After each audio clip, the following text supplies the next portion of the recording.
બંગાળમાં ભારતીય જનતા પાર્ટીનો એક ઐતિહાસિક વિજય થયો છે। આદરણીય પ્રધાનમંત્રી શ્રી નરેન્દ્રભાઈ મોદીજીની વિકાસની રાજનીતિ એ બંગાળના ગામે ગામ સુધી લોકોને ભારતીય જનતા પાર્ટી જોડે જોડવામાં એક ઐતિહાસિક સફળતા પ્રાપ્ત થઈ છે।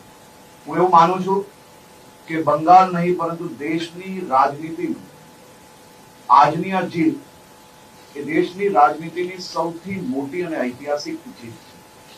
આ જીતની બંગાળના બધા જ નાગરિકોને શુભકામનાઓ આપું છું અને સાથે સાથે મારા ભારતીય જનતા પાર્ટીના પ્રત્યેક સાથીઓને જે બંગાળના નાગરિકો માટે છેલ્લા વર્ષથી સંઘર્ષ કરી રહ્યા છે, અનેક લોકોએ પોતાની શહાદત આપી છે, અનેક માતા પિતાએ પોતાના દીકરા દીકરી ગુમાવ્યા છે, અનેક દીકરા દીકરીઓએ પોતાના માતા પિતા ગુમાવ્યા છે।